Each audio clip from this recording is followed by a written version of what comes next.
हरिओम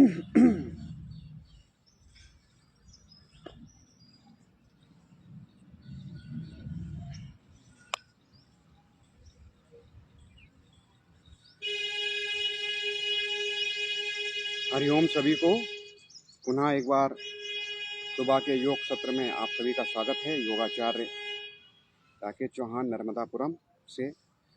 जैसे आज कक्षा का द्वितीय दिवस है, चलिए हम योग की शुरुआत करते हैं। सर्वप्रथम प्रार्थना के साथ। प्रार्थना हम उस ईश्वर से करते हैं कि जो पूरी प्रकृति में व्याप्त है, सभी के अंदर है, कि वह हमारी इस योग यात्रा को सफल बनाए। तो सुखपूर्वक आसन में बैठ जाइए, पद्मासन लगा लीजिए। अर्ध पद्मासन लगा के दोनों हाथ ध्यान की मुद्रा में रखते हुए पूरा ध्यान अपना श्वास प्रश्वास पर। ओम।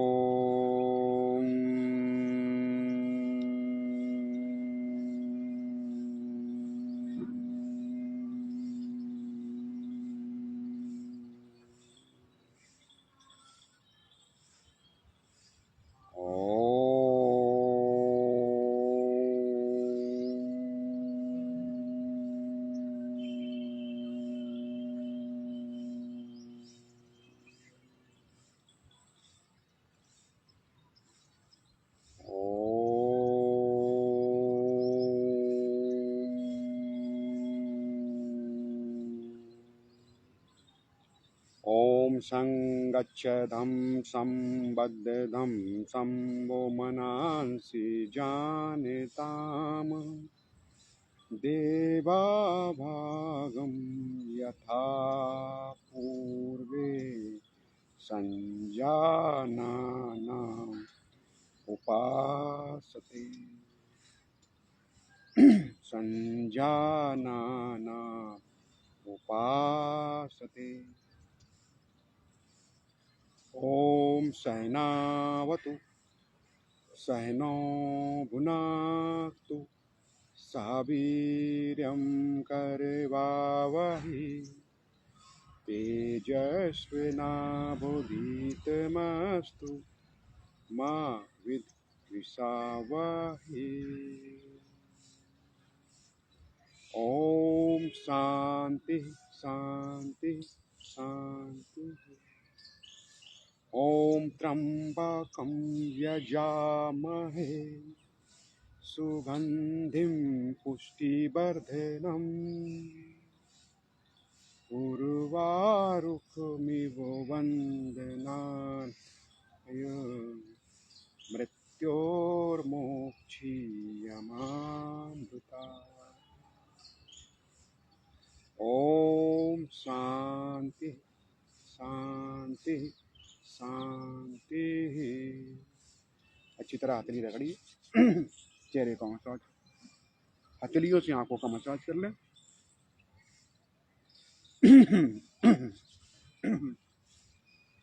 सुबह योग के सत्र में आप सभी का स्वागत है। योग का द्वितीय दिवस। चलिए पैरों को सीधा कर लीजिए। कल जो हमने अभ्यास किया था, आज थोड़ा उसका रिपीटेशन करेंगे और आज कुछ नए अभ्यासों को लेंगे हम। तो पहले हम सूक्ष्म अभ्यास करेंगे, जिससे हमारा शरीर थोड़ा वार्म अप हो जाए। आज कुछ आपको बैठकर कुछ मधुमेह वाले आसन भी, कुछ खड़े होने वाले आसनों का भी अभ्यास कराएंगे। तो थोड़ा पहले सूक्ष्म अभ्यास कर लें। कि सूक्ष्म अभ्यास करना पहले बहुत ज़रूरी है। यदि हम सूक्ष्म अभ्यास करते हैं तो आपका शरीर एकदम तैयार हो जाता है, जैसा कि आप मुझे देख पा रहे हैं।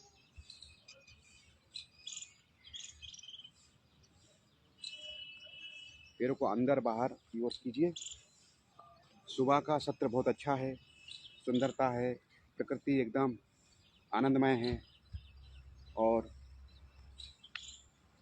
आनंदमय, प्रेममय, ऊर्जामय है। तो दोनों पैरों को अंदर की बाहर की ओर कीजिए। यदि हम नित्य इसका अभ्यास करते हैं तो देखेंगे शरीर के अंदर जो हार्डनेस है वो कम होने लगती है। पूरा दाएं पूरा बाएं।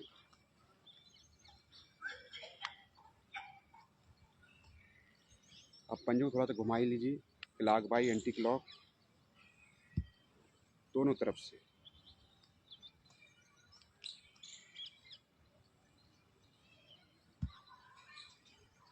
अब पंजों को आगे पीछे करना है, सामने की ओर फिर पीछे की तरफ, सामने की ओर दबाइए फिर पीछे की तरफ।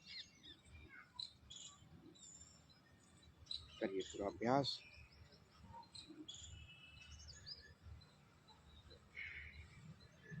कहा जाता है करत करत अभ्यास के जड़मति हो सुजान, और रस्सी आवत जाबते सिल पर पड़त निशान।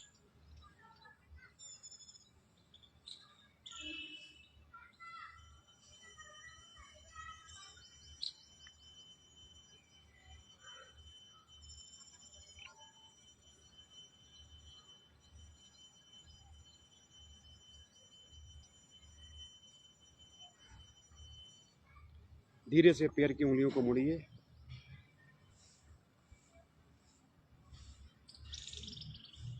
उंगलियों को मोड़ने से आपके पूरे पैर पर इसका असर होने लगता है।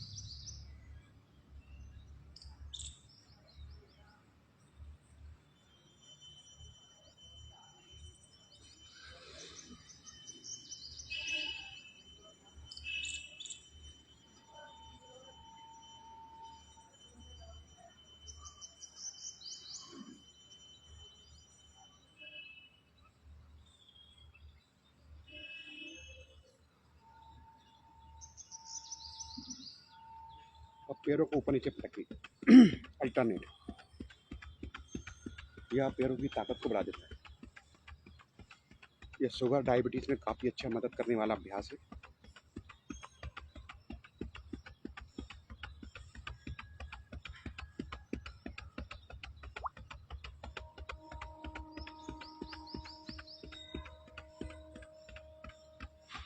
पैरों को एक साथ पटक लीजिए।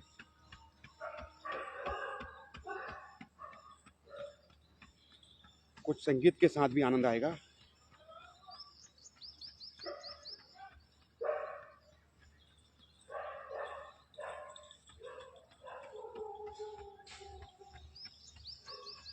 थोड़ी गति बढ़ाइए अपनी।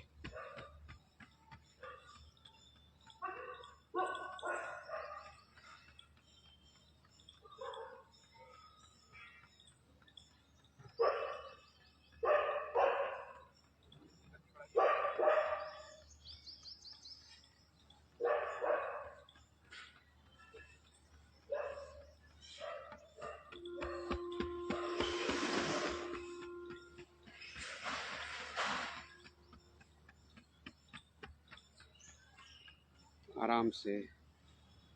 अब दाएं पैर का पंजा फोल्ड कीजिए। करेंगे अर्ध तितली का अभ्यास।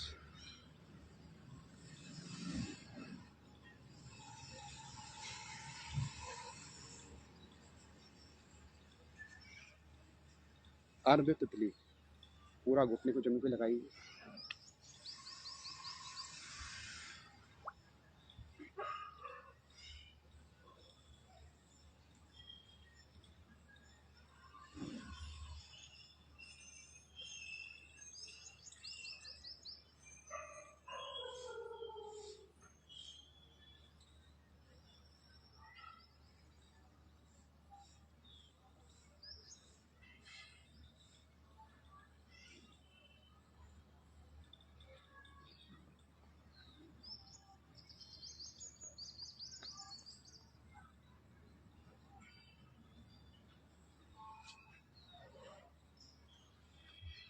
तो दूसरे पैर से करिए इसका अभ्यास।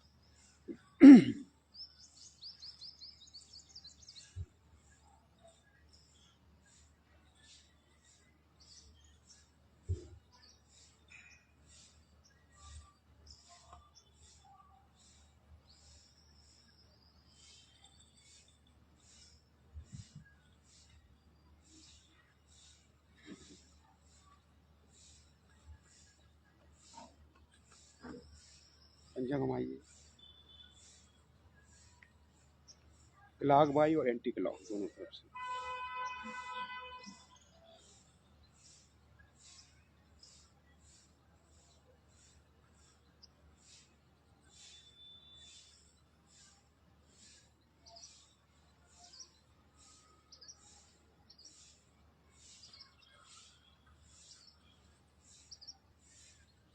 पंजा आगे पीछे कीजिए और अपने पैर के पंजों को दबाइए तालू का मसाज कीजिए। उंगलियां दबाना है, छोटी उंगली है, पैर की उंगली दबाइए। एक्यूप्रेशर के सिद्धांत के अनुसार पैर के पंजों में और हाथ के तालू में, पंजों में हमारी पूरे समस्त मसल्स मांसपेशियों का जाल बिछा होता है, जिसका सिरा हमारे पैर के पंजों में और हाथ के पंजों में होता है। तो छोटी उंगली दबाइए, मध्यमा उंगली दबाइए, कनिष्ठिका दबाइए, अनामिका दबाइए, अंगूठा दबाइए और तालू का मसाज कीजिए।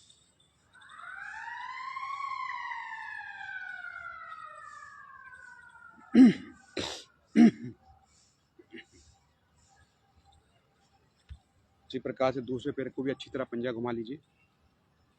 तो इसमें घुटनों का दर्द, पिंडलियों का दर्द भी आराम मिलता है इस प्रकार से घुमाने में।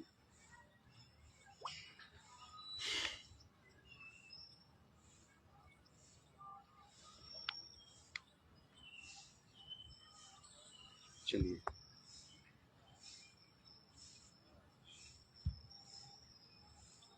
थोड़ा सा नौका चालन का अभ्यास करें बैठे बैठे का।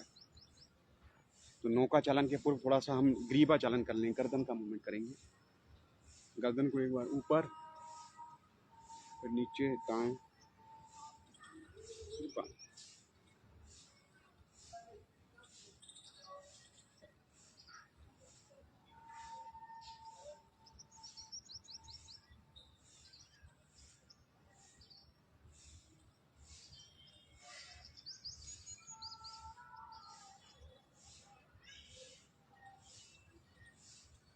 अब गर्दन घुमा लीजिए धीरे धीरे, धीरे धीरे आराम से।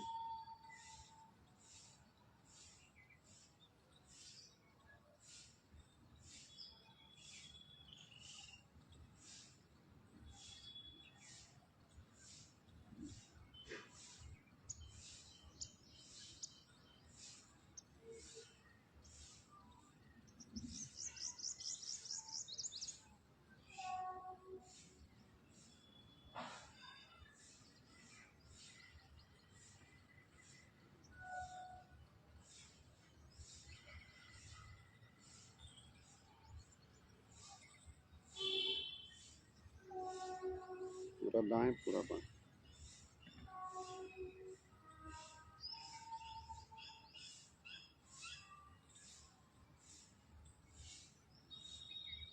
पूरा गर्दन दाएं तरफ देखें।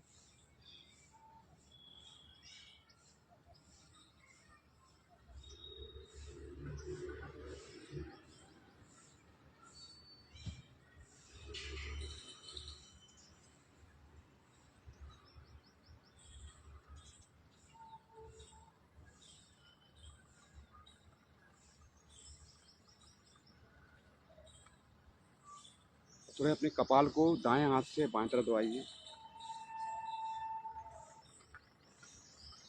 बाएं से दाएं तरफ।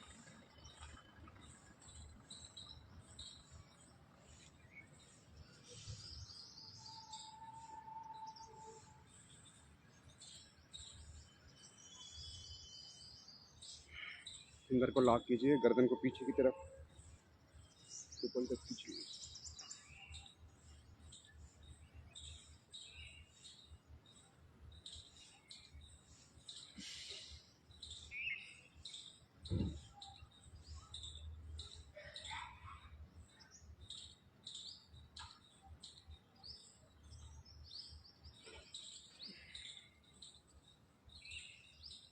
आराम से चेहरे का मसाज कर लीजिए।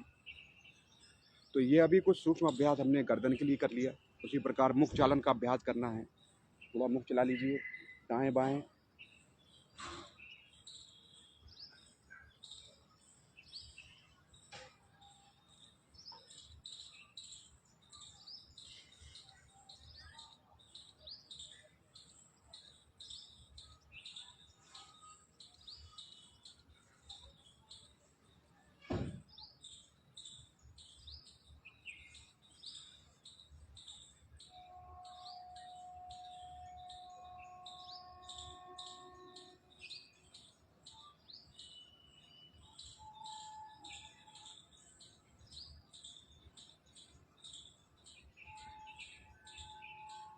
आराम से। थोड़ा कंधों का अभ्यास कीजिए।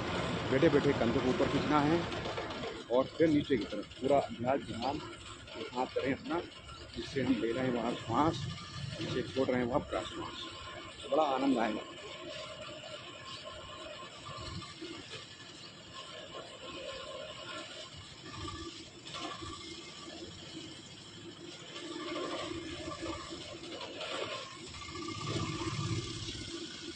सांस से लेती तो उसका ध्यान अपना सांस कर लेना है,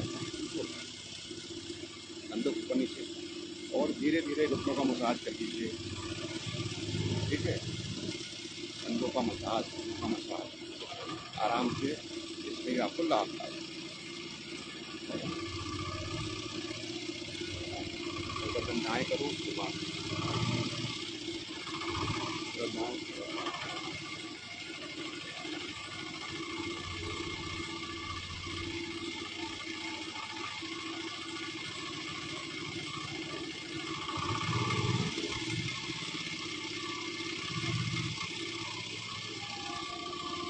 इस प्रकार से आज हमने ये गर्दन का अभ्यास कर लिया, पंजों का अभ्यास किया। अब थोड़ा सा अभ्यास हम करेंगे, जैसे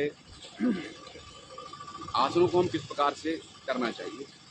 तो बैठने वाले आसन, ठीक है ना, तो बैठने वाले आसन में पद्मासन है, अर्ध पद्मासन है, सिद्धासन है, स्वास्तिक आसन है, ठीक है ना। उनको करने का तरीका आज मैं आपको पद्मासन बताता हूँ। पद्मासन को हम दोनों पैरों से करते हैं। पहले हमने उल्टा पैर फोल्ड किया, दाईं जंघा पे रखा, और उसके बाद फिर हम इसको इसके ऊपर दायां पैर को ले आते हैं। तो दायां पैर ले आए, ये आपका बन गया पद्मासन। इस प्रकार से आप बैठ गए हैं, ठीक है ना। तो ये आपका पद्मासन बन गया। पद्मासन क्या करता है कि आपकी पूरी बॉडी के लिए कंट्रोल का काम करता है। इसमें कमर आपकी सीधी रहेगी, तो आपको इसका लाभ मिलता है। कमर को सीधा रखें, और कमर जब हमारी सीधी हो जाती है तो आप देखेंगे कि हर चीज़ की समस्या हमारी हल हो जाती है। अब थोड़ा कमर का मूवमेंट करें, पूरा कमर दाएं, पूरा बाएं, दाएं तरफ से पूरा देखिए।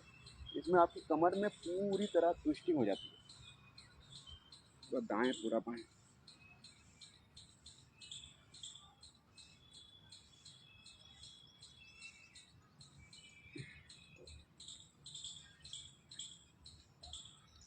कमर को ट्विस्ट कीजिए दाएं तरफ से पूरा। दोनों हाथ के पंजे अपने दाएं तरफ लगाइए और पीछे की ओर देखिए। फिर दोनों हाथ के पंजे बाएं तरफ से पीछे की ओर देखिए। पूरा दाएं, पूरा बाएं।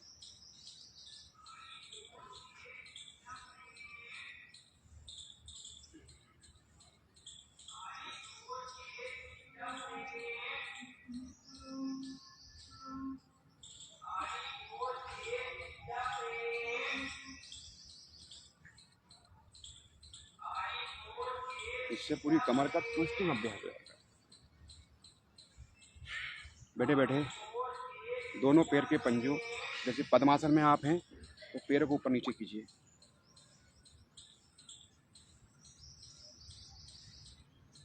तो ये आपके हिप्स मसल्स को स्वस्थ बनाएगा।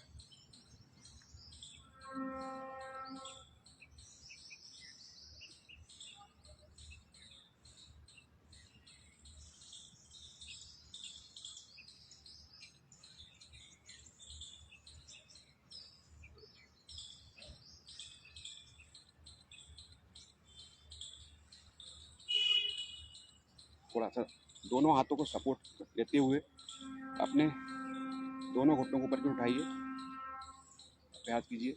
ये पेट के लिए बहुत अच्छा है। पेट के मसल्स में पूरी तरह से प्रेशर आ।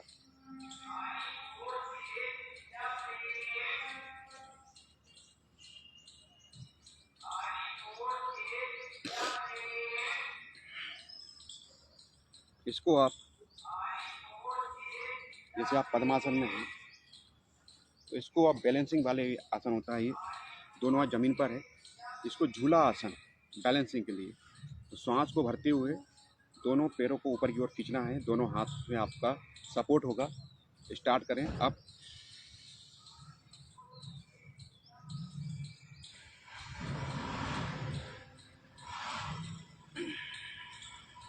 फिर उठाइए,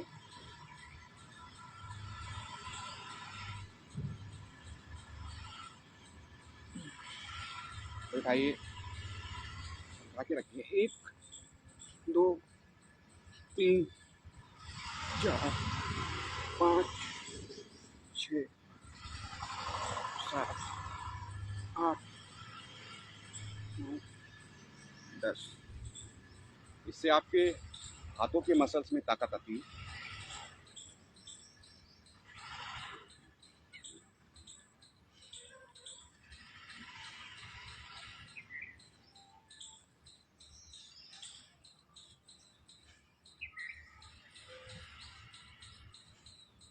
इसमें आपके कंधे के मसल्स, हाथ के मसल्स, जो दर्द होता है साइटिका में, तो ये पद्मासन लगा के झूला आसन, जिसमें दोनों पैरों को उठाने की कोशिश कीजिए।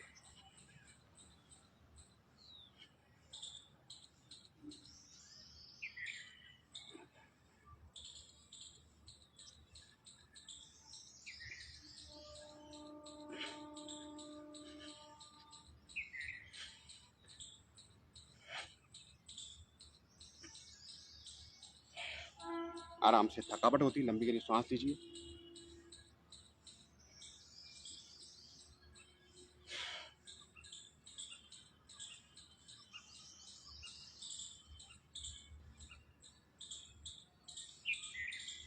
आराम से एक बार कंधा थोड़ा दाएं बाएं कीजिए और कंधों को ऊपर खींचिए और दोनों घुटनों का मसाज कीजिए। क्लॉकवाइज, एंटी क्लॉक, इनको चलाने का अभ्यास कीजिए।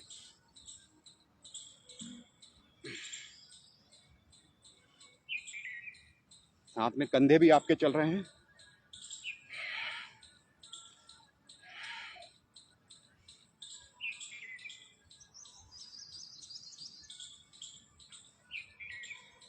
तो धीरे धीरे अभ्यास हम करेंगे, जैसे कंधे के मसल से।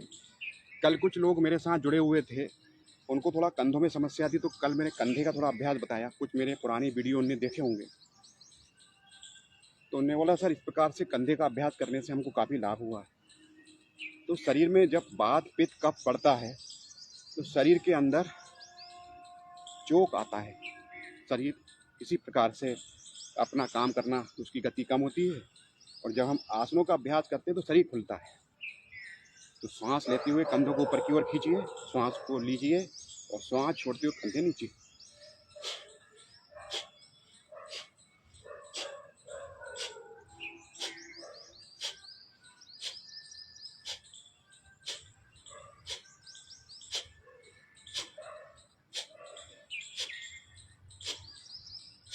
कंधों को नीचे ला रहे हैं तो सांस को छोड़िए।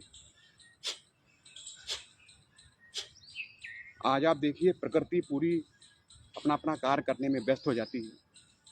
प्रकृति अपना कार्य कर रही है, सूर्य समय पे निकल रहा है, बादल भी हैं।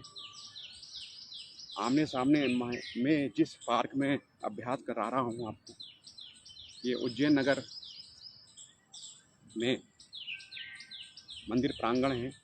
उस मंदिर की आपको गुम्बज दिख रही होगी। इस पार्क में बैठकर अभ्यास करा रहा हूँ, तो आप देखेंगे प्रकृति अपना कार्य कर रही है।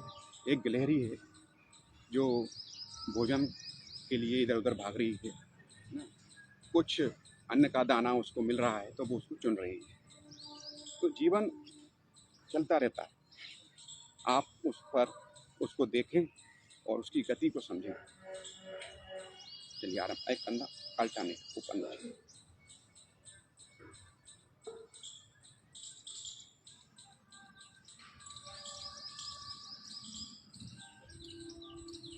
इस प्रकार के अभ्यास करने से कंधे के लिए बड़ा लाभकारी है। एक कंधा उठाइए तो नीचे वाला,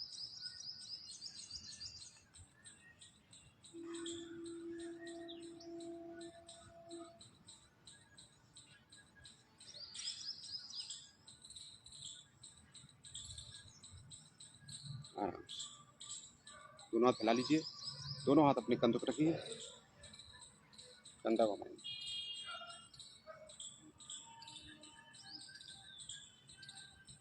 कंधा सामने से मिलाते हुए, कोहनी मिलाते हुए और कोहनी फैलाते हुए।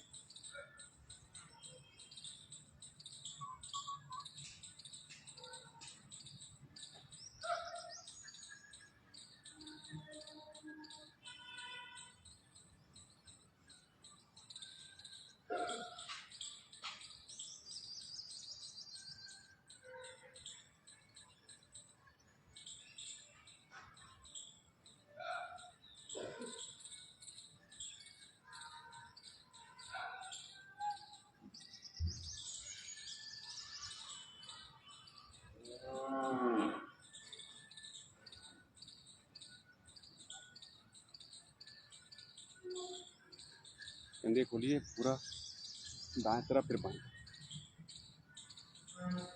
माताएं बहनें जिनको कंधे का दर्द है, यदि आप इसका डेली अभ्यास करेंगे तो आपको फ़ायदा मिलेगा। मेरे वीडियो अभी फेसबुक पर भी है, यूट्यूब पर भी है। तो सुबह उठें, चाय को छोड़ना पड़ेगा, लेमन टी का प्रयोग करें, ग्रीन टी पिएं, साथ में तुलसी का अर्क डाल के पिएं, तो इसमें आपको लाभ मिलेगा। और कंधों को दाएं बाएं चलाएं, श्वास भरें, श्वास छोड़ें। सुबह उठें, कुनकुना पानी पिएं, ठीक है ना। तो उसमें तुलसी अर्क डाल लें, जैसा कि आपको दिख रहा है, ये तुलसी अर्क है। इस प्रकार से आप पंच तुलसी होता है, इसको आप ले सकते हैं। आप उसको बताएंगे तो मैं आपको भेज भी दूँगा, ठीक है। तो इस 5 तुलसियों का अर्क है, इसको पानी में डाल के ज़रूर पीना है। और काली चाय है, लेमन टी है, अर्थात चाय में दूध और शक्कर को वर्जित करें, ठीक है ना। जैसे ग्रीन टी आती है, लेमन टी है, इनका प्रयोग करेंगे तो आपको लाभ मिलेगा। पूरा दाएं देखिए, पूरा बाएं देखिए। और दूसरी बात है, जब आप योग करेंगे तो आपके मस्तिष्क में एक खुशी को बढ़ाने वाला ग्रंथि होती है, जो आपकी खुशी को बढ़ाती है। देखिए आज प्रकृति योग के साथ कितनी आनंदमय है। जिस पार्क में मैं कर रहा हूँ, योग में कितना असर है। देखिए एक गिलहरी मेरे आजू बाजू घूमने लगी है, सबसे ज़्यादा एक गाय भी साथ में खड़ी हो गई है, वो भी आपके साथ योग कर रही है। वो भी गाय का संगीत, उसका रमाना, अर्थात प्रकृति आपसे जुड़ती है। प्रकृति को आपसे डर नहीं है। और जब प्रकृति आप सब जुड़ेंगे तो आप देखते हैं कि साधु सन्यासी जब होते हैं जंगलों में अभ्यास करते हैं, तो उनके बाजू में हिंसक प्राणी जो है, शेर, वो भी बैठ गया, गाय भी है, समस्त जीव जंतु है, पर डर नहीं है। यही योग है बस। अब दोनों कंधे ऊपर की ओर कीजिए।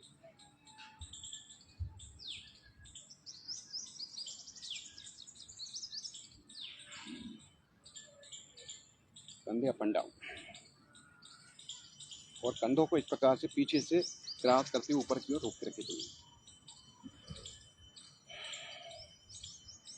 गहरी सांस लीजिए, छोड़िए। चाहो तो दोनों हाथ फिंगर ला करके गर्दन के पीछे भी रख सकते हैं, और कोहनी को आगे पीछे मिलाइए। कोहनी खोलिए, मिलाइए। तो इसमें कंधे का काफ़ी अच्छा अभ्यास होता है।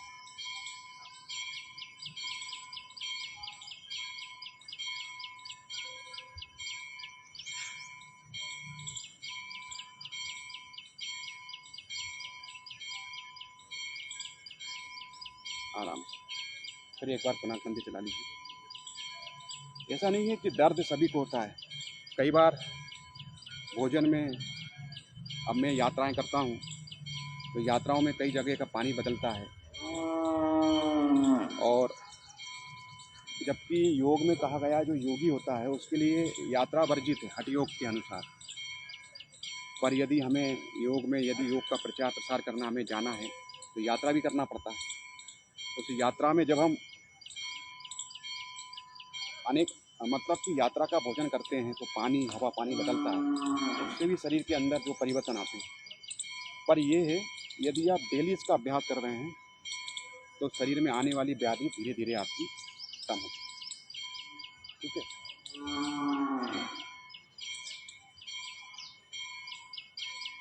चलिए दोनों हाथों को ऊपर कर लीजिए। ऊपर हाथों को खींचते हुए पूरा ध्यान श्वास पे लगाइए। अंगूठा मुट्ठी बांधिए, खोलिए।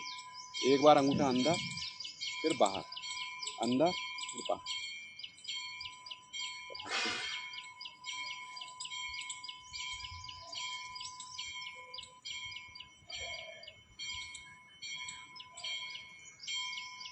अंगूठा बांधिए, खोलिए, खोलिए, बांधिए। जितनी देर भी आपका हाथ ऊपर रहेगा, अंगूठा आप मुट्ठी बांध रहे हैं, खोल रहे हैं, तो पूरा ब्लड जो आपके कंधों तक आता है, ठीक है ना। अब भी इस प्रकार से अभ्यास कर सकते हैं। देखो आइडिया ऐसे मिल जाते हैं। अब मेरी कुर्ते का वहाँ जब नीचे उतर रही थी, एक आइडिया आ गया। इस प्रकार से हम अभ्यास करेंगे तो कोहनी है, कंधा, इसका अभ्यास होगा, ठीक है ना। अब हाथों अल्टरनेट कीजिए।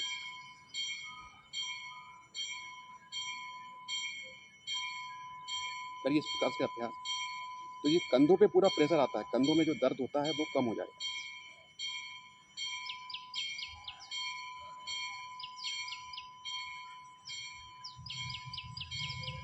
आगे पीछे,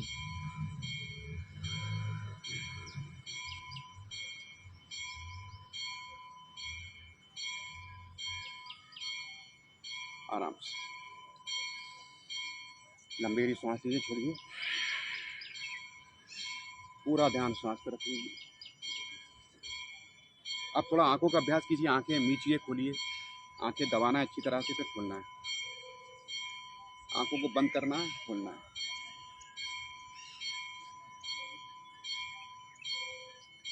आंखों का अभ्यास,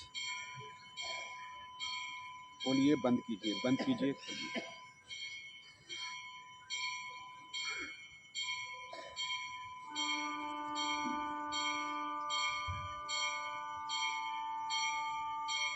अब आंखों का चालन कीजिए, नेत्र चालन, है ना।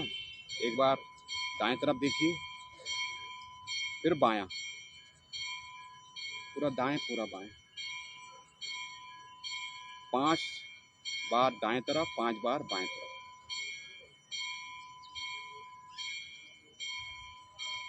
फिर गर्दन को ऊपर की ओर ना करते हुए, गर्दन सीधी रहेगी, आंखों को ऊपर की ओर करें, कपाल के मध्य भाग को देखिए ऊपर की ओर, और फिर आंखों को नीचे करते हुए दोनों पैर देखिए।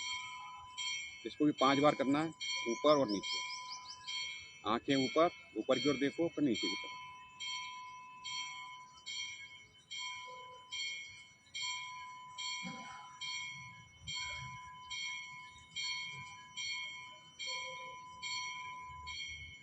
अब इसी अभ्यास को चालन कर लो, दाएं ऊपर बाएं नीचे, तो ये चालन हो जाएगा आपका, आंखों का चालन।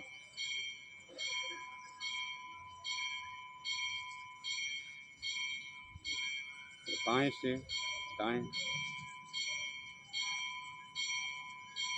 ऊपर दाएं नीचे बाएं, आंखों को घुमाना है आपको, घुमाइए पूरी तरह, घड़ी की सुई की दिशा में, सीधा फिर उल्टा।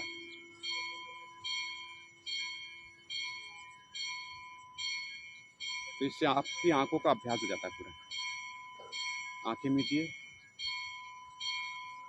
फिर एक बार खोलिए और बंद कीजिए, एक बार पुनः घुमाइए, इसको रिपीटेशन करना है एक बार फिर से। आंखों के लिए बहुत अच्छा अभ्यास है। मोबाइल का प्रयोग कर रहे हैं तो आंखें में परेशानी आती है, कंप्यूटर चलाते हैं तो आंखों को घुमाइए, एक बार सीधा, फिर ऊपर, फिर बाएं, फिर नीचे।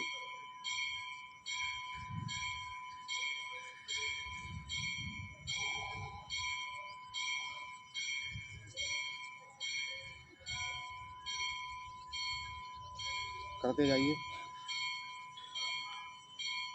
और धीरे से दोनों हथेली रगड़िए, हाथ दोनों आंखों को मसाज करिए। चलिए अब थोड़ा सा श्वसन का अभ्यास करेंगे। अभी हमने ये जो कुछ सूक्ष्म अभ्यास किए, कंधे के लिए, गर्दन के लिए, पैरों के लिए, अब थोड़ा सा अभ्यास हम करेंगे श्वसन के लिए, फेफड़ों के लिए। तो ब्रीदिंग अभ्यास करते हैं हम लोग। दोनों हाथ अपने मुट्ठी बांध दीजिए, सांस लीजिए,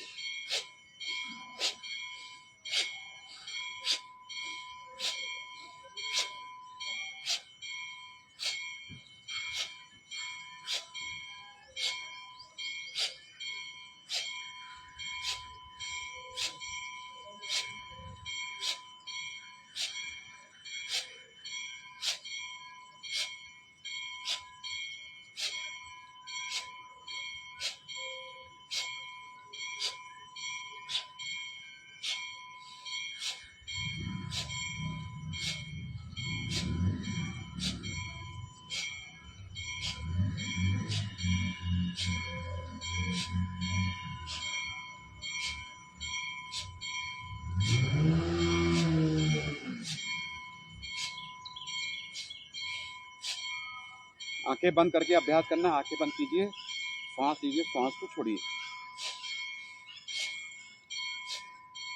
हाथों को थोड़ा सामने की ओर कीजिए। यहाँ पर मैं पार्क में कर रहा हूँ, कुछ लोग हमारे साथ और जुड़ रहे हैं। जिनको भी अभ्यास करना है अपना आसन ला के बैठ सकते हैं। आसन कहाँ है तुम्हारा? आसन ले आओ, एक आसन पे बैठो, है ना, नहीं बैठ जाओ, जब तक चल भी रहा है ना।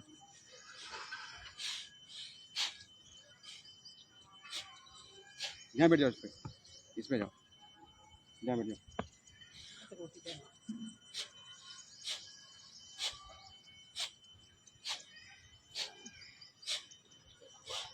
करो आराम। अभी हमारे साथ जो पार्क में लोग घूम रहे थे वो भी जुड़ रहे हैं, तो वो भी साथ साथ हमारे साथ अभ्यास कर रहे हैं। स्वस्थ रहो, निरोगी रहो। श्वास भी बाहर छोड़ना है, लेना है, छोड़ना है।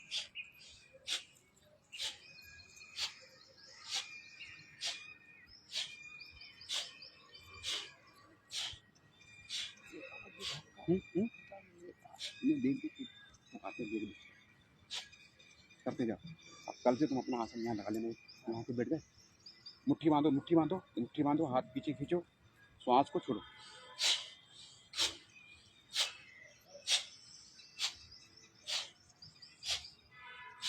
उठा के आई हम यहाँ, अब रोटी जा रही हूँ, 2 रोटी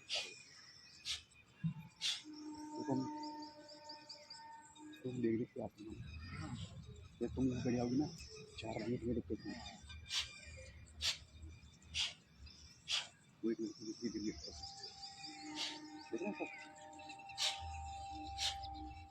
अपनी थोड़ी कमर को दाएं बाएं कर ले, कमर दाएं बाएं करो।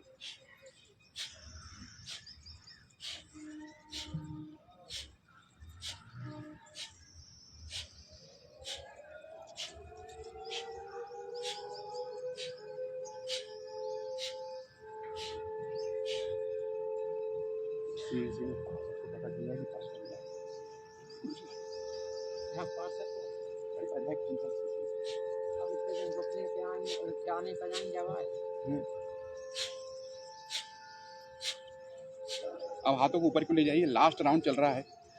हाथों को ऊपर खींचिए, श्वास लीजिए, छोड़िए।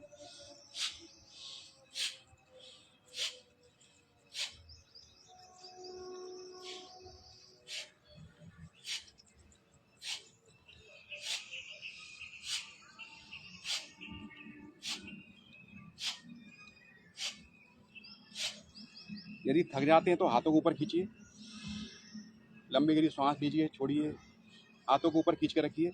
तो ये आपके कंधे के दर्द को, कंधा है ना, फ्रोजन फोल्डर है, कंधों में दर्द होने लगता है, उसको ठीक करेगा। कंधे के मसल्स आपके खुलते हैं। हाथों को हिलाइए इस प्रकार से।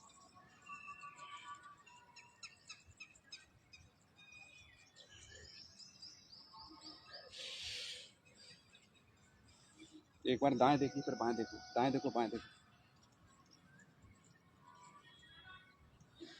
पूरा दाएं, पूरा बाएं।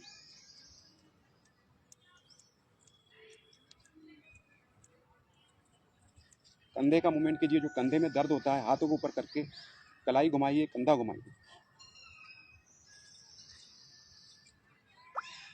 थोड़ा बहुत शुरू में दर्द होगा, पर दर्द को सहन कीजिए। जिसने जितना दर्द सहा है फल उतना ही पाया।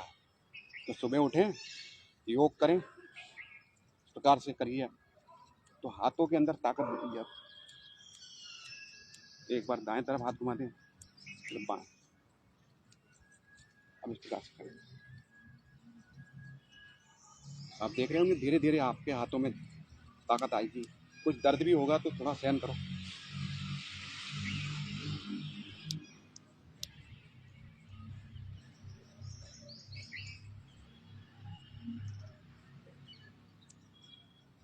आराम से। थक गए हैं, दोनों हथेलियां मिला लीजिए, उंगलियां मिलाइए, उंगलियां मिलाकर एक दूसरे की ओर दबाना है।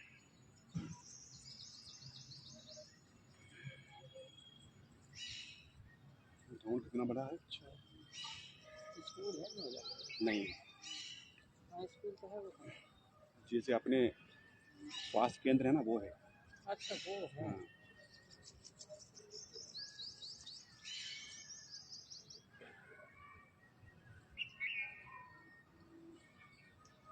उंगलियां दबाइए अच्छी प्रकार से, दबाना अच्छी तरह, फिर उसको घुमाइए, दबाइए, घुमाइए।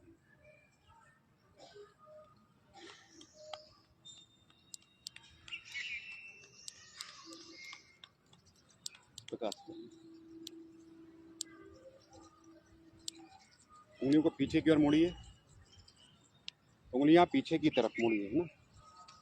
कई बार क्या आवाज़ थोड़ी कम हो जाती होगी। कुछ थोड़ा सा संगीत लगाते हैं, इस पर अभ्यास करना है आपको। करते जाइए, उंगलियां मोड़िए, कंटिन्यू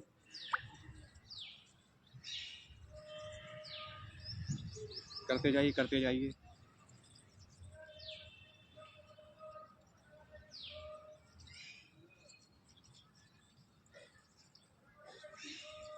करते जाइए, करते जाइए।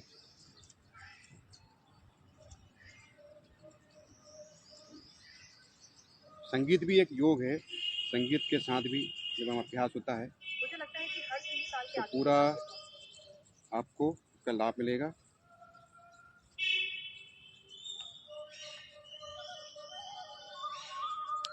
चलिए, अपने बाजू को दबा लीजिए, बाजू दबाइए।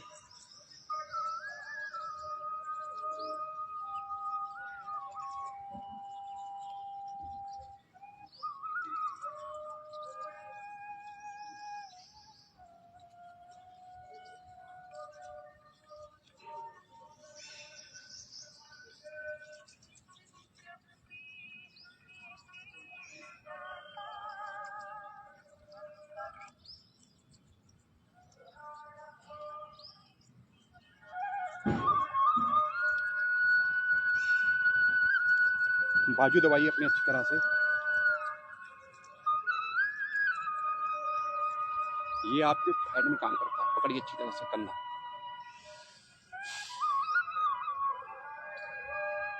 फिर दूसरी हाथ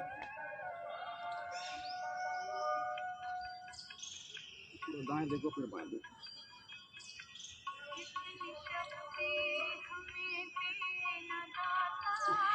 आराम से अपनी कमर को घुमाइए, दोनों हाथ घुटने में रख के कमर को घुमाइए।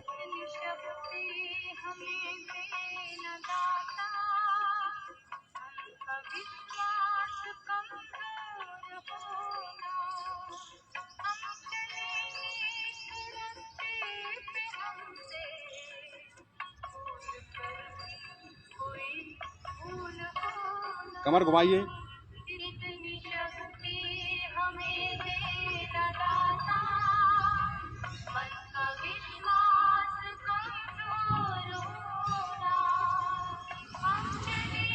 कमर को दाएं बाएं।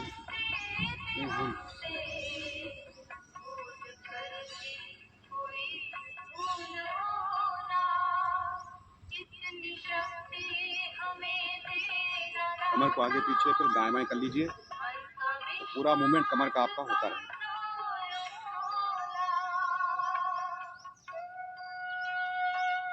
आराम से पैर को सीधा कीजिए, दोनों पैर फैलाइए, दोनों हाथ पूरा दाएं पूरा बाएं करने का अभ्यास।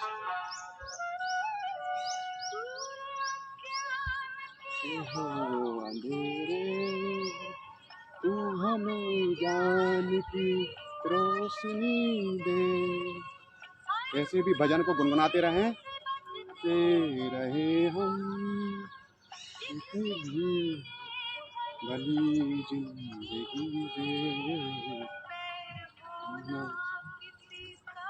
किसी से करते जाइए। ऊपर आसमान की ओर देखिए, जो हाथ आपका ऊपर जा रहा है उसको ऊपर की ओर देखना है। हम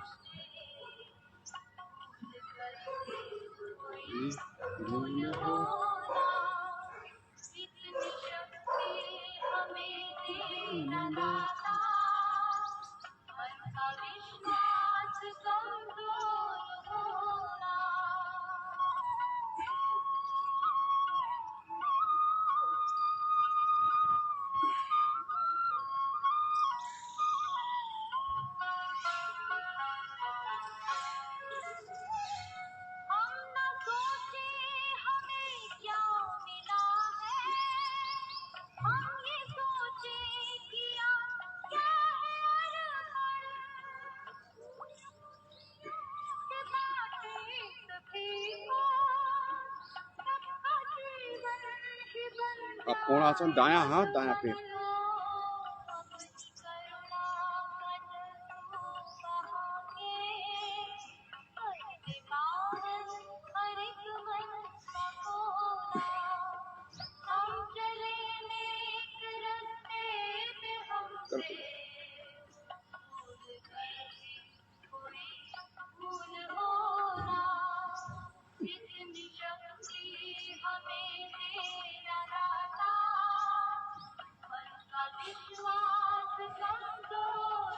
नाव चलाइए।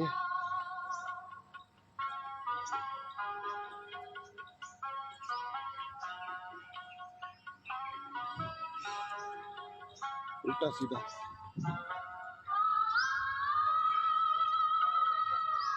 वहाँ पे जितना आपसे बन जाए उतना करने की कोशिश कीजिए। इसमें हाथ का पंजा, पूरा हाथ, कलाई पूरी चल रही है आपकी। चलाइए नौका, नाव चलाने का अभ्यास।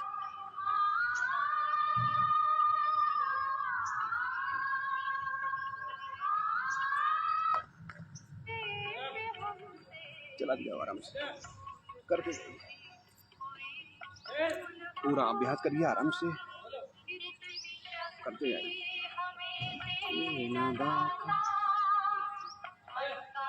पूरा क्लॉक वाइज फिर एंटी क्लॉक।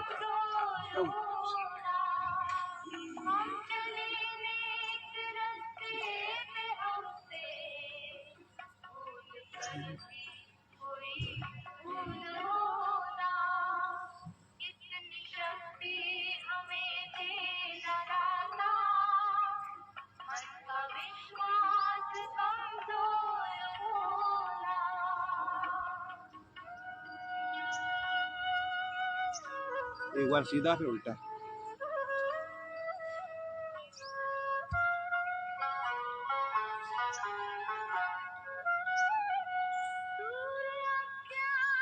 आराम से।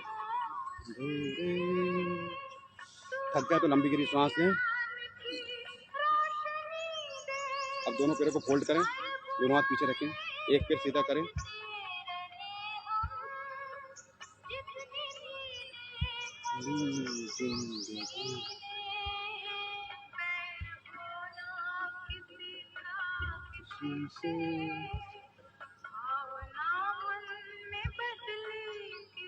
ऐसी कथा वाली गाने धीरे धीरे सुन सुन के गाना सीख जाते हैं, भजन सीख जाते हैं।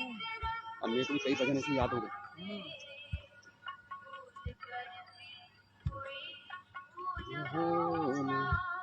करिए दोनों पैरों को,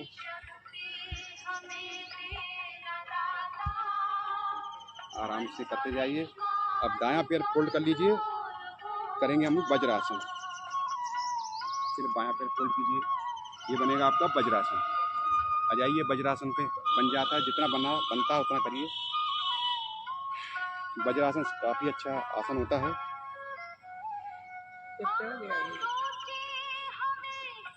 वज्रासन करते जाइए। एक बार गर्दन को दाएं बाएं कर लीजिए।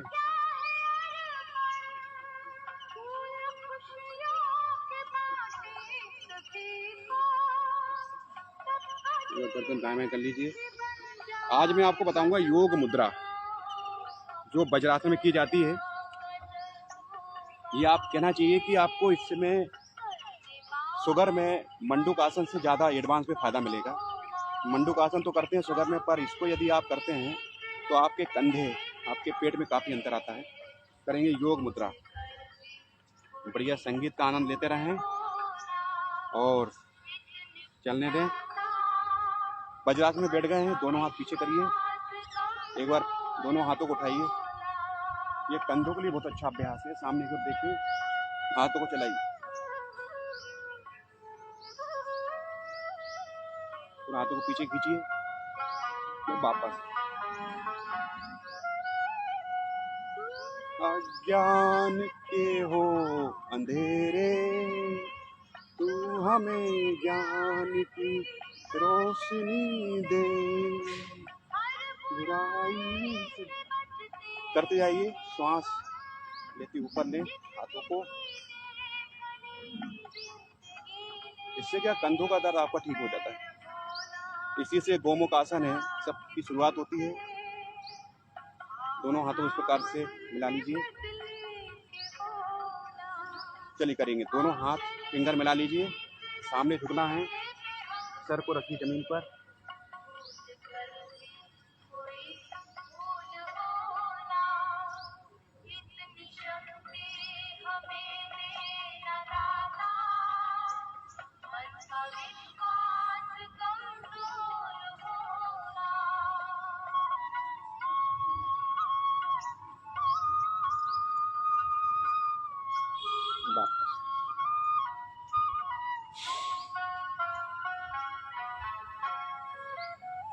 पुनः इसका अभ्यास करें।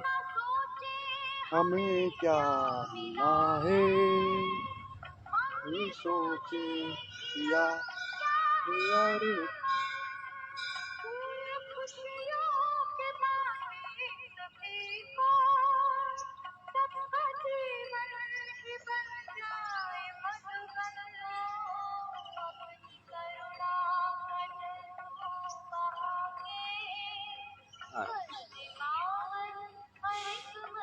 यह आपकी योग मुद्रा का अभ्यास होता है।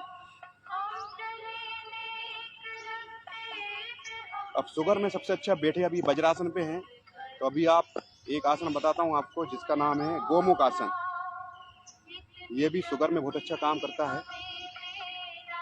गोमुख आसन गोरखनाथ ने बनाया है, आदिनाथ गोरखनाथ।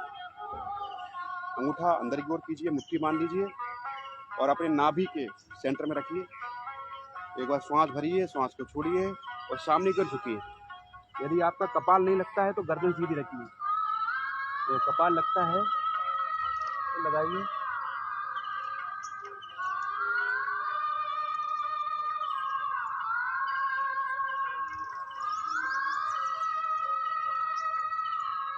वापस कुछ देर रुकना है, फिर वापस जाइए। तो ये आपका होगा मंडूक आसन। मंडूक से तात्पर्य मेंढक के समान। कान के हो अंधेरे, फिर से करें एक बार। सामने की ओर झुकें। यदि आपके ये नितंब नहीं उठना चाहिए, ये उठते हैं तो गर्दन सीधी रखें।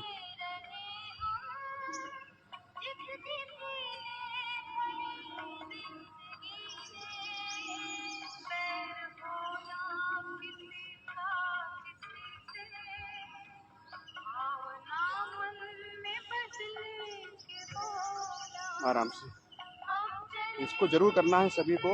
शुगर के लिए काफी अच्छा अभ्यास है। शुगर है, हाथ पैरों का दर्द, सबको ठीक करता है। अब जितना हम सामने झुके उतना पीछे भी झुकेंगे। तो हम अभ्यास करते हैं एक ऊष्ट आसन, कैमल पोज। इसी कंडीशन में आप उठ जाइए। घुटने के बल कमर के पीछे हाथ रखिए, सांस भरिए, छोड़िए और आसमान की ओर देखिए।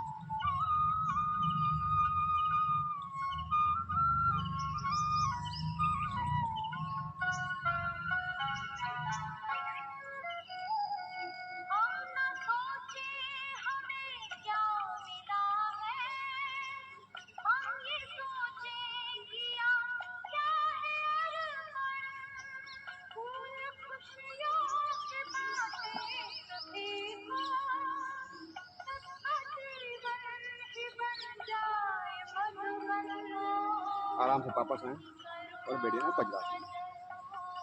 तो यह आपको मैंने कुछ 2 आसन कुछ नए बता दिए। योग मुद्रा है, ऊष्टासन है, मंडूक आसन है। तो इसका जरूर प्रैक्टिस करेंगे। अब हम करेंगे प्राणायाम का अभ्यास, ठीक है।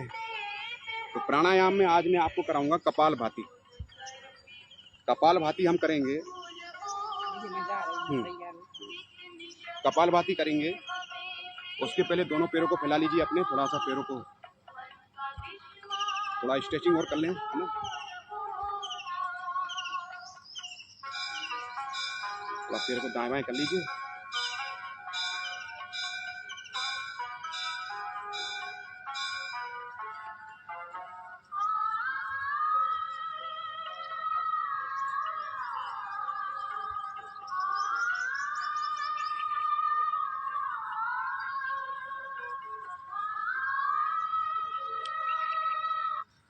संगीत भी एक बहुत अच्छा योग है।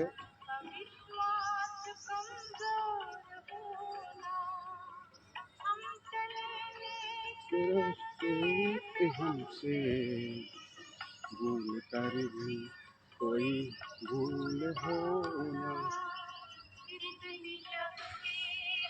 चलें अब हम प्राणायाम का अभ्यास करते हैं। करेंगे हम कपाल भाती। कपाल भाती से तात्पर्य है कपाल धन भाती। कपाल मीन्स वो आपका पूरा जो कपाल है, जो श्वसन तंत्र से संबंधित है, इसको शुद्ध बनाता है। और भाती मतलब चेहरे पे चमक आ जाना। तो कपाल भाती से चेहरे पे चमक भी आती है, चेहरा सुंदर बनता है, स्वस्थ होता है, आनंदमय होता है। तो करेंगे कपालभाति का अभ्यास। योग की जो क्रियाएं होती हैं, योग की एक यदि तकनीकी भाषा यदि कहें, श्वास को लेने का क्रम पूरक होता है और श्वास छोड़ने का क्रम होता है। आप मुझे कमेंट बॉक्स में लिख के बताएं या फिर थोड़ी देर बाद में आपको बताता हूँ। और श्वास रोकने का क्रम होता है कुंभक। तो कपालभाति में जब हम काम करते हैं तो इसमें एक काम होता है जिसको छोड़ा जाता है, जिसको रेचक कहा जाता है। तो आंखें बंद करके धीमी गति से, जिसमें हमारा शरीर स्थिर रहे। अधिकतर क्या होता है कि लोग प्राणायाम करते हैं, काफ़ी समय से प्राणायाम कर रहे हैं, ठीक है ना। और कई बार ऐसा प्रश्न भी आता है कि सर काफ़ी समय से प्राणायाम कर रहे हैं, इतना करते हैं जितना लाभ होना चाहिए उतना नहीं हो पाता है। तो लाभ कैसे होगा? जब हम उसको नियम से करेंगे। तो नियम से करने का सबसे अच्छा माध्यम है कि योग एक क्रिया है, एक ज्ञान है, शरीर का ज्ञान है। उस शरीर को हम किस प्रकार से चला पा रहे हैं, यह एक मैकेनिज्म है।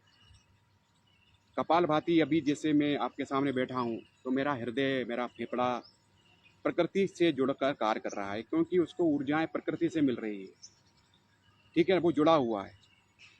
पर क्या होता है, एक उम्र आयु के साथ इसकी क्षमताएं कम होती हैं। तो योग क्या करता है, पुनः उसको जोड़ने का माध्यम करता है। तो हमें शरीर को प्रकृति से जोड़ना है, ऊर्जाओं के साथ जोड़ना, ना कि इसका नुकसान करना। तो कपालभाति में क्या किया जाता है कि कपालभाति का अभ्यास हमें धीरे धीरे करना चाहिए।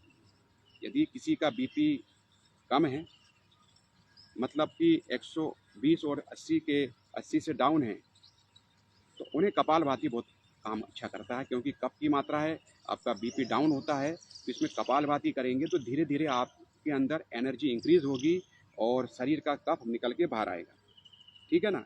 तो जिनका चंद्रमा बड़ा हुआ होता है उन्हें कपालभाति बहुत काम करती है। और हम पहचाने कैसे कि चंद्रमा बड़ा है? तो चंद्रमा का मतलब कि लक्षण है ठंडा, शीतलता देता है। तो शरीर में जब भी आपके कफ बढ़ रहा है, जैसे मौसम जब चेंज होता है तो आप प्रकृति एकदम ठंडी हो जाती है। जैसे ठंड के दिन हैं तो प्रकृति ठंडी है, सूर्य की मात्रा कम हो गई है। तो उस समय यदि हम कपालभाति करते हैं, सूर्य भेदी प्राणायाम करते हैं जिसमें सूर्य नाड़ी आपकी चलती है, तो उससे आपको लाभ होता है, ठीक है ना। तो उस समय कपालभाति बहुत बेस्ट है। और जिनका बीपी, और इसलिए ये क्या करता है, कपालभाति, भस्त्रिका और अनुलोम विलोम, ये क्या करते हैं, आपकी जो टेम्परेचर है उसको मतलब संतुलित कर देते हैं। मतलब कि जो प्रकृति की डिमांड होगी उसके अनुसार आपका शरीर चलेगा, ठीक है ना। तो दोनों हाथ ध्यान की मुद्रा में रखें, अंगूठा तर्जनी। कई बार लोग अभ्यास करते हैं प्राणायाम का तो पर मुद्राओं को नहीं लगाते हैं। तो मैं उनको एक बात बता देना चाहता हूँ कि जब आप प्रारंभिक अवस्था में, आप यदि आप ड्राइविंग कर रहे हैं और सीट बेल्ट यदि आप बांध लेते हैं, तो बाय द वे कभी स्पीड बढ़ी हुई है आपकी गाड़ी की और अचानक ब्रेकर आता है और आप ब्रेक लगाते हैं, तो आपका सर सामने वाले मिरर से लगने से तो बच जाएगा, आपका सर नहीं फूटेगा। उसी प्रकार से अंगूठा तर्जनी जब हम मिला लेते हैं, 5 उंगलियां पांचों तत्व को बताती हैं। अग्नि है अंगूठा, वायु, आकाश, पृथ्वी और जल।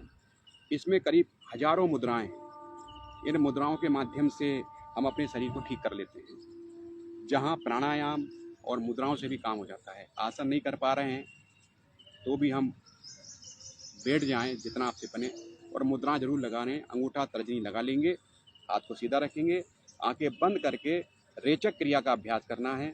श्वास को बाहर की ओर धीरे धीरे छोड़ना है, ठीक है ना। तो धीरे धीरे छोड़ना है, कम से कम 60 बार आपको छोड़ना है। 60 बार में आप काउंट करेंगे तो आपका 1 मिनट हो जाता है पूरा। और ठीक है, शुरुआत करें, स्टार्ट। कपालभाति धीरे धीरे, रेचक।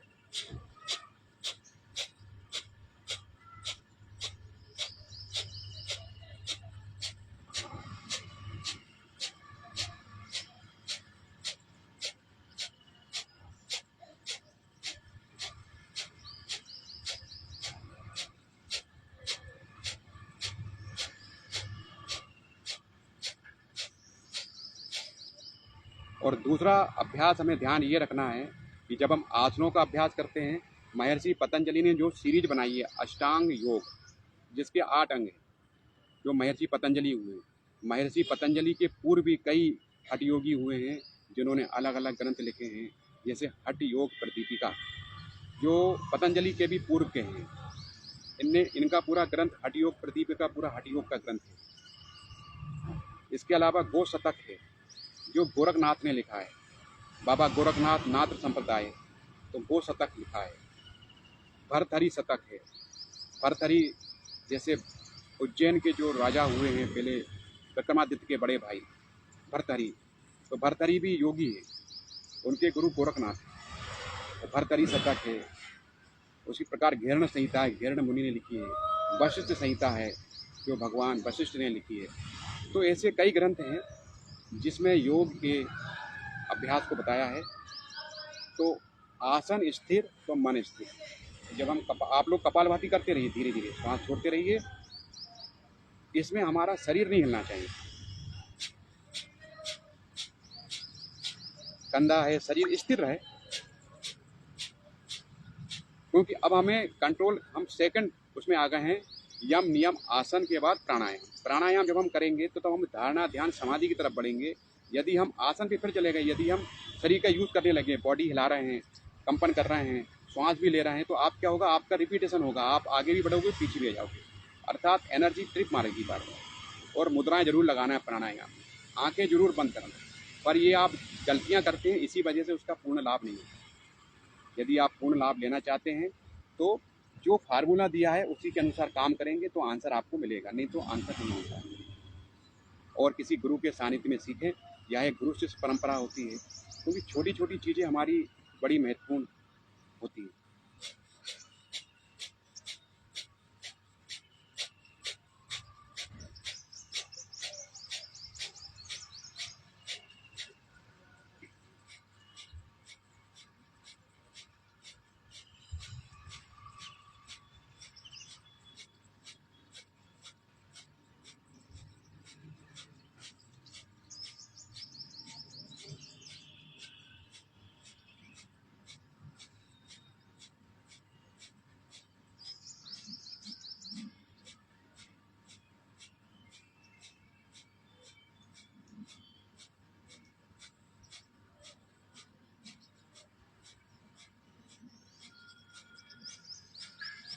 जैसे आप लोग मुझे देख रहे हैं, जब मैं श्वास छोड़ रहा हूँ तो धीरे धीरे मैं कंट्रोल कर रहा हूँ, उसको नियंत्रण कर रहा हूँ। जब मैं प्रारंभिक अवस्था में हूँ, जैसे जब हम लर्निंग प्रोसेस में होते हैं तो हमें हर चीज़ों पर ध्यान रखना पड़ता है, आउट ऑफ कंट्रोल ना चले हैं।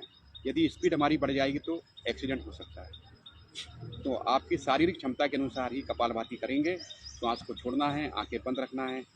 मैं आपको इसलिए बार बार बताते जाता हूँ कि आपसे गलती ना हो, ठीक है ना। और यदि पर्सनली भी आप लोग मुझसे योग सीखना चाहते हैं तो मेरा नंबर है 8602568296। मेरी समिति है योग आयाम समिति, यह 2016 से रजिस्टर्ड है। 2016 से तो हम रजिस्टर्ड होकर काम कर ही रहे हैं। इसके पूर्व भी मैं काफ़ी समय से कार्य कर रहा हूँ योग में, करीब मुझे 20 साल हो गए हैं योग में काम करते हुए।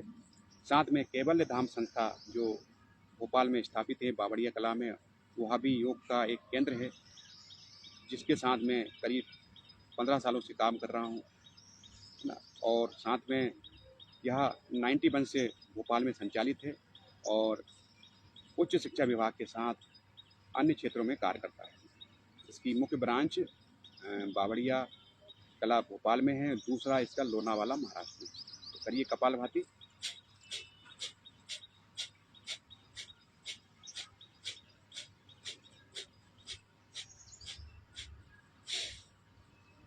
आराम से दोनों हथेली रगड़िए, चेहरे का मसाज। तो प्रारंभिक अवस्था में हमको धीरे धीरे अभ्यास करना है। 60 बार अभ्यास करें, धीरे धीरे श्वास को फेंकें, आंखें बंद रखें। 60 होने के बाद रिलैक्स हो जाएं, अच्छी तरह से आंखें बंद रखें। जब आप रिलैक्स हो जाएं, थकावट दूर हो जाए, पुनः इसका अभ्यास करेंगे। द्वितीय चक्र 1 मिनट का। चलिए मैं भी आपके साथ करता हूँ धीमी गति से कपालभाति, जिसमें आपका शरीर वाइब्रेट ना होना चाहिए, हिलना नहीं चाहिए। उदाहरण में बताना चाहूँगा, जैसे आप मोटरसाइकिल या स्कूटी या वाहन चला रहे हैं, पीछे बैठने वाला व्यक्ति यदि हिलता रहेगा तो क्या आपका बैलेंस बन पाएगा, संतुलित आप हो पाएंगे। उसी प्रकार से शरीर माध्यम खलु धर्म साधनम, तो शरीर का हमें उपयोग करते हुए आगे बढ़ना है। यदि हम प्राणायाम करते समय शरीर आपका हिलता रहेगा तो आपकी एनर्जी बार बार प्रॉब्लम करती है, वो आगे बढ़ती है, रुकती है, ऊर्जाएं जो होती हैं डिस्टर्ब होती हैं। कभी आप देखेंगे कि ये जो मार्ग हैं, इस योग मार्ग में पदभ्रष्ट भी काफ़ी लोग हो जाते हैं। पदभ्रष्ट योगी पदभ्रष्ट है, क्योंकि या आपके शरीर का शोधन नहीं हुआ है। शरीर का शोधन हो गया है तो आपकी एनर्जी जब बढ़ती है तो आपको उस समय उसके लक्षण समझ में नहीं आए हैं कि ये लक्षण होते हैं अलग अलग। तो मैं लोगों को बताता हूँ कि योग जब जैसे फीवर आता है तो मलेरिया की क्या लक्षण है कि ठंड लगती है तो मलेरिया है, और ठंड नहीं लग रहा है तो फिर और दूसरा बुखार होगा। उसी प्रकार से जब हम योग के मार्ग में आगे बढ़ते हैं तो हमारे शरीर के अंदर कई प्रकार के लक्षण आते हैं। इसलिए योग जो है, हर एक आदमी योग में आगे बढ़ता है, पर कई प्रकार की बाधाएं आती हैं। उन बाधाओं को हमें समझना चाहिए और उन बाधाओं को एक गुरु के माध्यम से हम समझ पाते हैं, क्योंकि गुरु उनको बता देता है कि ये बाधा है तो इससे डरना नहीं है, आपको आगे बढ़ना है, ये आपकी गंदगी को बाहर निकालता है। चलिए अभ्यास करते हैं सेकंड राउंड कपालभाति का, सभी लोग मेरे साथ करना है, ठीक है ना।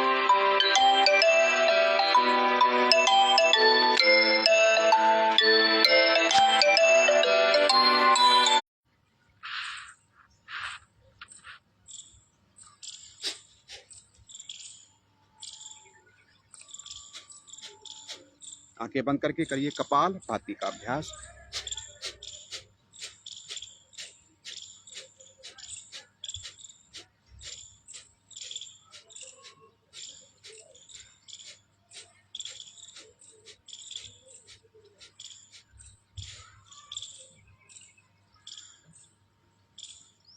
आराम से इसी प्रकार से अभी हमने द्वितीय चक्र किया कपालभाति का, एक चक्र और बचा है, इसको हमें करना है, फिर हम इसकी पूर्णाहुति तक बढ़ेंगे। दोनों हाथ ध्यान की मुद्रा में रखते हुए कम से कम 60 बार श्वास को धीमी गति से प्राणायाम करते जाएंगे तो शरीर के अंदर हमारा एक नियंत्रण बनेगा, कंट्रोल होगा। जब हम प्रारंभिक अवस्था में गाड़ी या वाहन को सीखते हैं तो पूरा ध्यान लगाना पड़ता है, पर अभ्यास से फिर हमारा शरीर उसको समझने लगता है। तो करिए कपालभाति तृतीय चक्र, 60 बार श्वास को बाहर की ओर छोड़िए, जिसमें शरीर आपका स्थिर रहना, और तो शरीर स्थिर होगा तो मन स्थिर होगा।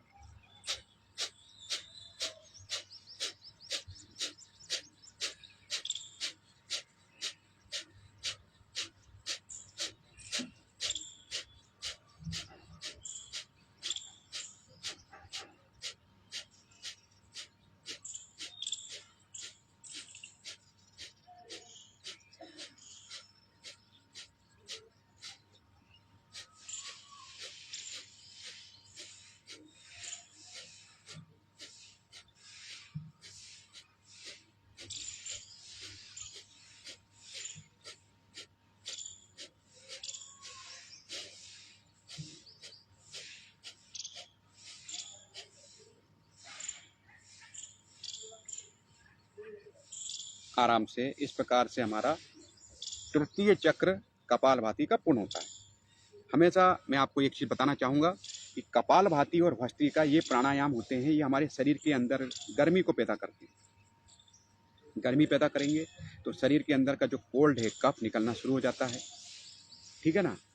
और जब हम इसका अभ्यास करते हैं तो आप देखेंगे धीरे धीरे आपके अंदर परिवर्तन आता है। तो आज हमने 3 चक्रों का अभ्यास किया कपालभाति धीमी गति से, इसकी मध्यम गति और उच्च गति तक भी हमको पहुंचना है, तो हमें धीरे धीरे अभ्यास करेंगे। अभी हम लर्निंग प्रोसेस में हैं, जब हम सीख जाएंगे तो इसकी जब गति बढ़ेगी तो शरीर हमारा स्थिर होगा। फिर हम तेज गति से भी करेंगे तो प्राणायाम का जो टाइमिंग है 1 मिनट में 120 स्ट्रोक कपालभाति का, अर्थात 1 सेकंड में 2 स्ट्रोक। जब हम श्वास को छोड़ते हैं तो आपका एनएस पार्ट मूव करता है, ऊपर की ओर खिंचता है, वह स्टैंडर्ड है, उसका जो स्टैंडर्ड टाइमिंग है, तो हम वहाँ तक भी पहुँचेंगे। दूसरी बात है, कपालभाति के बाद आपको अनुलोम विलोम जरूर करना चाहिए। यह शरीर को ठंडा करता है, कूलिंग करता है, शरीर की गर्म वायु को बाहर निकालता है और फ्रेश वायु को अंदर ले जाता है। तो हम अभ्यास करेंगे 5 चक्रों का अनुलोम विलोम। हमेशा कपालभाति भस्त्रिका के बाद अनुलोम विलोम का अभ्यास जरूर करना चाहिए। बायां हाथ ध्यान की मुद्रा में रखें, अंगूठा तर्जनी मिलाएं, तीनों फिंगर सीधी, कोहनी एकदम सीधी रखें, जिससे आपकी कमर सीधी रहेगी। दाएं हाथ से शुरू की फिंगर को मोड़ दें, लास्ट की फिंगर ओपन रहेगी। अंगूठा आपका दाएं सर पे रखते हुए बाएं से सांस लीजिए, बाएं सर बंद करें, दाएं से छोड़ें, फिर दाएं से वापस सांस ब्रीदिंग, दाएं आपका बाएं से बाहर।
अभी मैंने इसके 10 चक्रों को पूर्ण किया है।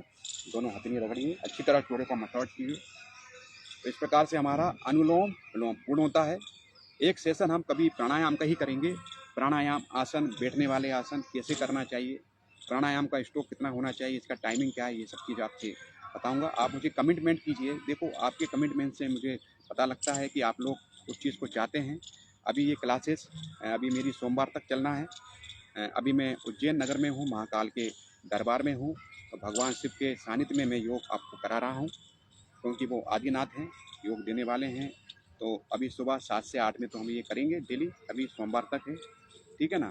आप सोमवार के बाद यदि आप चाहेंगे तो इसको हम करते रहेंगे। आप मुझे अपनी राय ज़रूर बताइए, और किसी चीज़ की समस्या यदि आती तो आप मुझसे संपर्क कर सकते हैं। मैंने आपको नंबर दे दिया है। मैं आयुर्वेद से भी उपचार करता हूँ। यदि आपको शुगर की कोई समस्या यदि आती है तो ये मैं शुगर के लिए आयुर्वेदिक दवाई भी देता हूँ साथ में, जिसमें डायबिटीज डाइम्बो है, जिसमें आपके करेला है, नीम है, और जामुन की जो गुठली होती है जिसमें सिरका पाया जाता है, वो बहुत काम की होती है। इसलिए मैं कई बार लोगों से कहता हूँ कि जामुन कभी बार साल में एक बार जब जामुन आती है, प्रकृति हमें देती है, तो हमें जामुन को गुठली के समय ज़रूर खाना चाहिए। 5 से 10 जामुन ज़रूर खाएं सीजन में। उससे फ़ायदा आपको ये मिलेगा, तो लीवर संबंधित, पैंक्रियाज संबंधित और शरीर के अंदर जो टॉक्सिन है, क्योंकि कुछ चीज़ें ऐसी होती हैं जो लीवर में जाने के बाद नुकसान पहुंचाती है। जैसे नींबू का बीज, यदि नींबू में बीज ना हो तो अमृत हो जाता है, ये कहावत पुरानी है। यदि हम कई बार नींबू खाते हैं, नींबू के साथ बीज चला जाता है, लीवर में पड़ा चला जाता है, उसी से आपका यूरिक एसिड बढ़ता है। यूरिक एसिड का मेन रीजन है नींबू का बीज। यदि भोजन में नींबू चला गया है तो ये कभी गलता नहीं है, ना गलेगा ना सड़ेगा, सालों साल चलेगा। ये विज्ञापन आप सुनते हैं पॉलीथीन के बारे में। तो जब ये नींबू लीवर में चला गया, पेट में चला गया, तो ये एसिड भी पेट का उसको नहीं गला सकता, ठीक है। दूसरी चीज़ है, कई बार भोजन में हमारे बाल भी हमारे शरीर में चले जाते हैं, ठीक है ना। अब ये दो चीज़ ऐसी है, ये कभी गलती नहीं, कभी नष्ट नहीं हो। और इनको गलाने का और नष्ट करने का सबसे अच्छा माध्यम क्या है, हमारी जो जामुन आती है, जामुन की जो गुठली में सिरका है, प्रकृति ने बहुत अच्छी चीज़ हमें दी है। ये क्या करती है, बंद ग्रंथियों को खोल देता है सिरका।